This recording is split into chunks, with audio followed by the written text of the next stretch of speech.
Πες μου πότε να μετρήσω, Γούλη. It's already recording this one, I think. Ναι, για το club.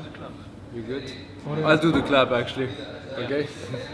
Donc, est-ce que tu peux te présenter à l'audience et dire ce que tu fais aujourd'hui à Athènes, simplement? D'accord.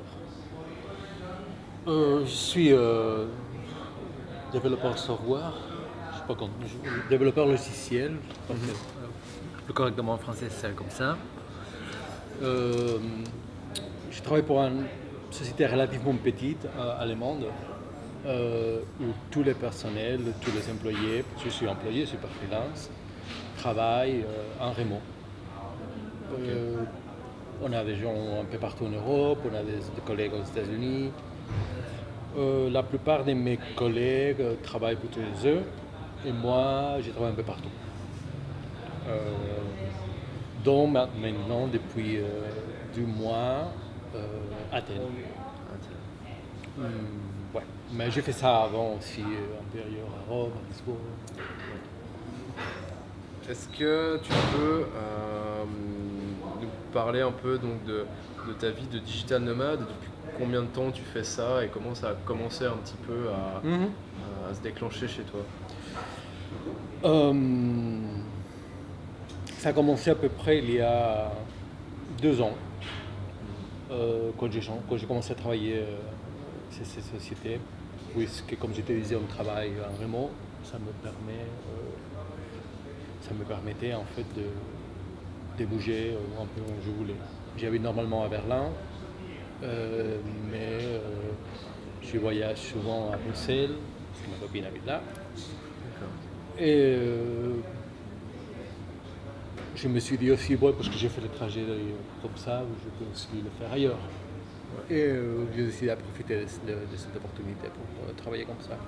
C'est un thème intéressant que tu viens d'aborder. Donc, dans ta vie personnelle, donc, tu as une copine qui vit dans une autre ville. Elle est aussi digital nomade ou comment ça se passe? Non. Elle travaillait dans un bureau plutôt conventionnel. Il faut être là, faire ses heures. Donc c'est moi plutôt qui voyage puisque je peux le faire. Si, c'est vrai que s'il n'y avait pas cette possibilité, ce serait plus difficile. Et c'est difficile en tant que digital nomade de rencontrer des gens et de faire des rencontres, d'avoir une vie de famille à côté et tout ça ou... Je ne sais pas si je pourrais généraliser. Il faut avoir une opinion plus générale. Dans mon cas, c'est pas difficile. Ouais. Je me sens oui, je me sens confortable comme ça. Ouais. Qu'est-ce que tu penses des espaces de coworking, vu que tu as, je pense, eu l'occasion d'en visiter plusieurs, de travailler dans plusieurs endroits? Qu'est-ce que tu penses de ce que ces services ont à t'offrir? Définitivement, c'est un service, c'est une possibilité qu'il fallait avoir, qui n'existait pas il y a quelques années, et qu'il est très bienvenu. Ça serait, je pense, impossible en fait, travailler, être, comme tu dis, un digital nomade sans un espace de coworking. Ceci dit, les espaces de coworking sont très différents, ça dépend d'énormément de choses. Il y a une explosion énorme un peu partout en Europe, dont les services sont variables, les gens sont variables, les conditions et les prix sont variables aussi. Dans quelques endroits, ils sont très abordables, le rapport qualité-prix est convenable, et dans d'autres endroits, ce n'est pas tout le cas. Ils sont chers, mal localisés, des services pas trop bons, mauvaise connexion Internet, ce que pour moi c'est extrêmement important. Il y a beaucoup de bruit, ça dépend fort. Donc, je dirais, il faut chercher, il faut essayer plusieurs et voir celui qui te convient le mieux. Oui. Est-ce que ça t'a permis de profiter un peu de la communauté, du réseau pour rencontrer d'autres personnes, éventuellement collaborer sur des projets, ou est-ce que tu travailles vraiment est-ce que tu as besoin de personnes finalement? Est-ce que tu peux travailler de ton côté Dans mon cas en particulier, je travaille de mon côté. Ouais. Je travaille en équipe avec d'autres gens aussi et je suis assez occupé. Ceci dit, bien sûr qu'on rencontre des gens, qu'on échange d'informations, des expériences. C'est clair que c'est un aspect très valable aussi. C'est comme quelque chose que, évidemment, travaillant à l'hôtel ou comme ça, ça ne serait pas le cas. C'est impossible. C'est impossible, donc évidemment, oui, de ce côté-là, ça existe et c'est bienvenu, oui, c'est très positif. Est-ce que tu pourrais me citer peut-être quelques avantages pour toi de ce mode de vie et quelques inconvénients? Oui, les avantages pour moi sont clairs. Changer de décor quand on a plus ou moins envie, on a les moyens, connaître des endroits différents, de façon un peu approfondie, pas superficiellement, comme on peut connaître en ville si on reste une semaine. D'autres gens, d'autres façons de travailler, etc. Les inconvénients, fondamentalement, comme je disais, bon, l'espace de coworking, il faut trouver le bon.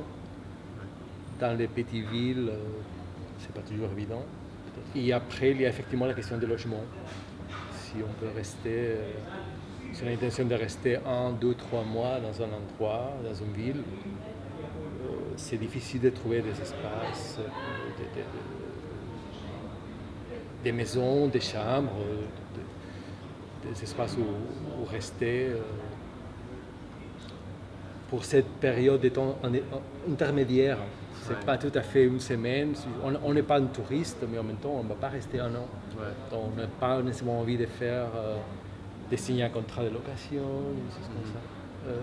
Je pense qu'il y a un décalage, ou il y a une distance, ou il manque en fait un peu d'infrastructure, surtout de ce côté-là.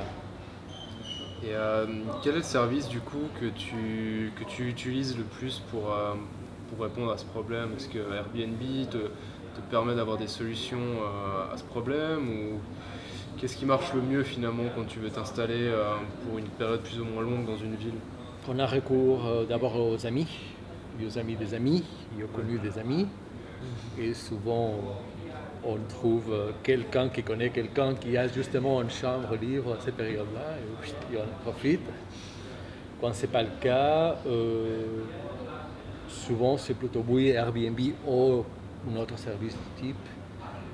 Et on essaie de trouver des gens qui potentiellement pourraient être intéressés à louer, à partager en fait leur appartement pendant ce temps. C'est ce que j'ai fait maintenant. Donc tu as voyagé dans plusieurs destinations, j'imagine. Quelle est pour toi la meilleure ville où tu as pu voyager et travailler en même temps? Bonne question. C'est là que j'ai fait, je pense que la meilleure pour l'instant c'est Athènes. Il y a un bon équilibre entre la vie n'est pas extrêmement chère, le coût de la vie est raisonnable, pour des raisons que tout le monde connaît, comprend, mais en même temps, il y a effectivement des espaces de coworking qui fonctionnent bien, il y a une communauté, il y a des gens autour, il fait beau, la mer est à côté. C'est une ville agréable malgré tous les problèmes que tout le monde vit là. Donc, tout mis ensemble, pour l'instant, je dirais définitivement Athènes, c'est là qui me semble le plus intéressante. D'autres villes ont d'autres aux avantages. Je pourrais parler de Rome, par exemple, où les espaces de coworking sont extrêmement chers. Extrêmement cher. Extrêmement chers. On parle de 300 € par mois pour des choses de base. D'accord, donc le service n'est pas cohérent avec le prix finalement. Moi, personnellement, je ne sais pas, peut-être mon problème, c'est que je suis habitué aussi au prix de Berlin, où tu peux trouver un espace de coworking pour autour de 200 €. Et peut-être pour certains gens, ça, c'est pas trop important, le prix, ça dépend un peu aussi des revenus de chacun, ou des plans de chacun. Mais moi, j'ai tendance à faire un peu attention sur les choses. Et pour une connexion Internet et il y a un petit desk, bon, il faut voir la relation, le rapport qualité-prix, il faut le voir. Bien sûr. C'est évident. Voilà. Donc, les digital nomades, si on veut, c'est un peu... c'est très récent comme mode de travail et de vie. Qu'est-ce que, au départ, tu as peut-être fait comme erreur, ou qu'est-ce qui s'est peut-être mal passé au début, que tu pourrais, maintenant que tu as appris de ces erreurs, qu'est-ce que tu pourrais transmettre comme meilleur conseil à une personne qui nous regarde et qui aimerait se lancer en tant que digital nomade? Dans les premiers mois, à quoi il faut faire attention? Je pense que les deux questions fondamentales, c'est toujours l'espace de coworking et l'endroit où loger. Il faut chercher, il faut essayer plusieurs, il faut regarder ce qui convient. Il faut tenir en compte que pas partout on va trouver nécessairement les conditions idéales. La vitesse ou la qualité de la connexion Internet, c'est fondamental. Il faut absolument que ça fonctionne bien, que ça fonctionne tout le temps. Et deuxièmement, je pense que c'est important aussi d'avoir un plan pour loger, pour le logement. Il y a des gens qui peut-être préfèrent changer chaque semaine d'espace, mais si on va rester un certain temps, c'est pas mal. Je pense avoir un endroit où on peut laisser des choses. Idéalement, partager, c'est meilleur qu'habiter toute seule, parce que ça te donne l'entrée dans l'espace, dans la ville, dans la vie quotidienne, que tu n'as pas si tu es toute seule. Et ça dépend aussi un peu de la personnalité de chacun.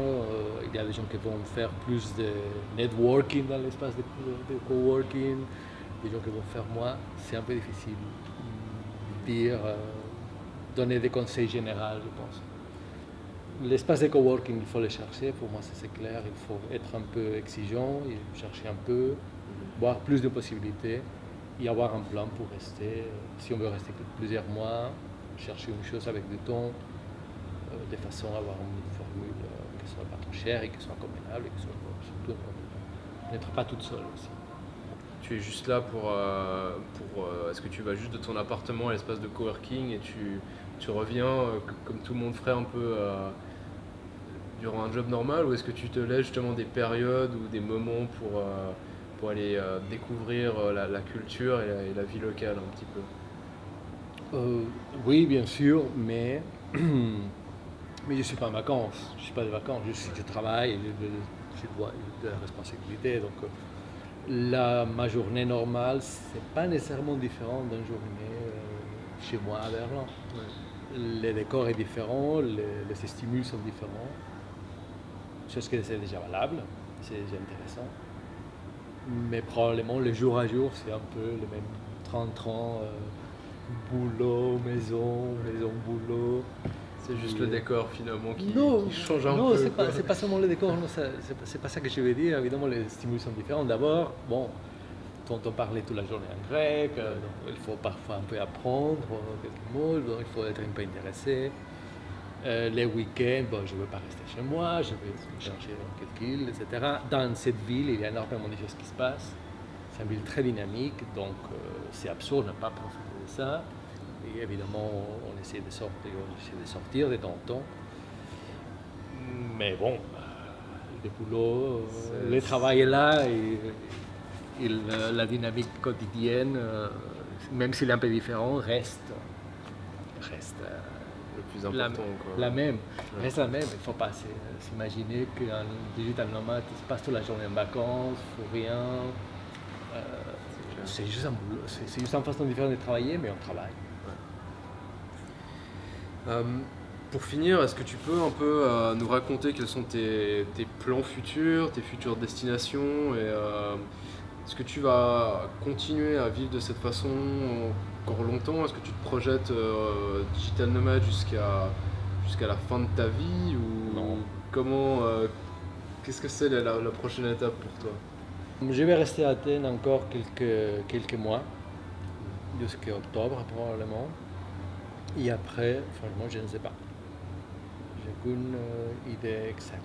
Probablement, je vais continuer à faire ça, mais pas d'une façon continuée, plutôt quelques mois par an. D'accord. Avoir une base stable, 2-3 mois par an, partir, aller ailleurs et revenir. Probablement, ça va être le plan. Toujours avec ce point de départ qui est Berlin, donc. Ça ne serait pas nécessairement Berlin. D'accord. Mais je pense qu'avoir un point de chute, dans mon cas en tout cas, c'est important. Donc toi, tu as toujours un appartement avec tes affaires et tu... J'ai toujours un point de chute à Berlin. Voilà. Et je crois que c'est important en fait de l'avoir. On ne peut pas traîner toutes ces choses avec lui, avec soi, pardon. Ouais. Chaque fois qu'on change de ville.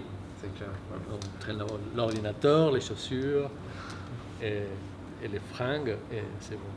Puis le reste à la maison. Exactement. Tranquille. Le reste là. Ouais. Okay. Bien, je te remercie pour ce petit échange. j'espère que ça aura aidé plus d'une personne en tout cas. Je te J'espère aussi. souhaite bonne chance pour la suite et de profiter de la vie à Athènes simplement. Parce que c'est vrai que c'est un luxe d'être ici et Oui. on y est bien. Merci beaucoup à toi. Merci. Right guys.